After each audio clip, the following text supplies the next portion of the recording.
एसएमटीच्या परिसरात पोहोचलेलो आहोत। या ठिकाणी आपण पाहतोय वाहतूक कोंडी जी आहे ती मोकळी करण्याचा प्रयत्न केला जातोय। रस्ता मोकळा करण्यास सुरुवात झालेली आहे। हे सर्व मराठा आंदोलक जे आहेत ते आता वाहनांना वाट मोकळी करून देत आहेत। पोलीस सुद्धा त्या ठिकाणी उपस्थित आहेत आणि आता पोलिसांना सहकार्य या सर्व मराठा आंदोलकांकडून केलं जात आहे। जरांगेंनी आवाहन केलं आणि त्यानंतर आता हा रस्ता मोकळा करण्यास सुरुवात झालेली आहे। बीएमसी समोरची वाहतूक आता सुरळीत केली जात असल्याचं आपल्याला पाहायला मिळतंय।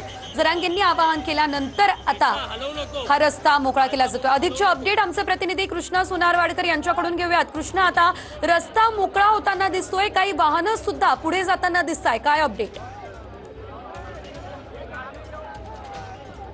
स्नेहल, आपण पाहतोय की 4 तासापासून रस्ता पूर्णपणे अडवून धरण्यात आलेला होता आणि आता आंदोलकांना पांगवण्यासाठी रस्त्याच्या दोन्ही बाजूला पोलीस फोर्स जी आहे ती लावण्यात आलेली आहे आणि मधून रस्ता पूर्णपणे मोकळा करून तिथून गाड्या बाहेर जाण्यासाठी किंवा वाहतूक कोंडीत ज्या काही गाड्या अडकलेल्या आहेत त्यांना बाहेर काढण्यासाठी आता पोलिसांनी ही शक्कल लढवलेली आहे।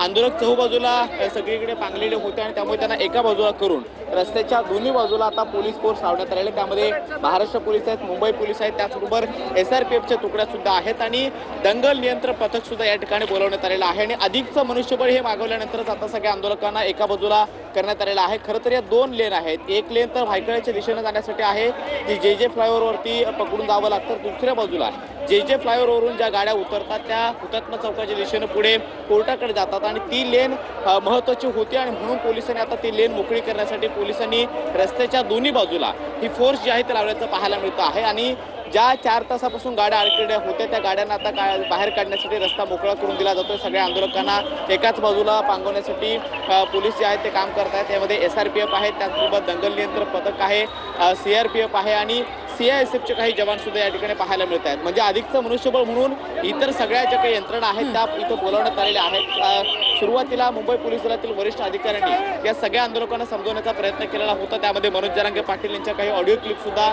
ऐकून या सगळ्या आंदोलकांची समजूत काढण्याचा प्रयत्न झालेला होता। मात्र आता आपण पाहतोय या सगळ्या आंदोलकांना बाजूला करण्यात आलेला आहे आणि रस्ता जो आहे तो पूर्णपणे मोकळा करण्यात आलेला आहे। खरं तर हे सगळे आंदोलक एका बाजूला जमलेले होते, दोन्ही बाजूला सगळी खरं तर यांची गर्दी होती, त्यामुळे त्यांना एकाच बाजूला घेऊन रस्त्याची एक लेन पूर्णपणे मोकळी करण्याचा प्रयत्न पोलिसांच्या माध्यमातून करण्यात आलेले आहेत आणि त्यासाठी विशेष म्हणजे आता रस्त्याच्या दोन्ही बाजूला अधिकची कुमक म्हणून मोठी फोर्स लावण्यात आलेली आहे। त्यामध्ये मुंबई पोलीस, त्याचबरोबर राज्य राखीव दल, महाराष्ट्र पोलीस दलातील जे काही महाराष्ट्र सुरक्षा बल आहे ते सुद्धा, CRPF आणि CISF असे जे काही वेगवेगळे जवान आहेत त्यांना सुद्धा आता तैनात करण्यात आलेला आहे आणि मंत्रालयाच्या दिशेने जाणारी जी काही वाहतूक आहे त्यामध्ये मुंबई महानगरपालिकेचं मुख्यालय, त्याचबरोबर छत्रपती शिवाजी टर्मिनसच्या समोर जे काही लोक जमलेले होते किंवा आंदोलक जमलेले होते त्यांना पांगवण्यासाठी आता पोलिसांकडून सगळे प्रयत्न जे आहेत ते केले जात आहेत। याच्या आधी गर्दीमधून एक ॲम्ब्युलन्स जात होती तेव्हा ॲम्ब्युलन्सला वाट मोकळी करून आंदोलकांनी दिलेली होती, मात्र ज्या गाड्या होत्या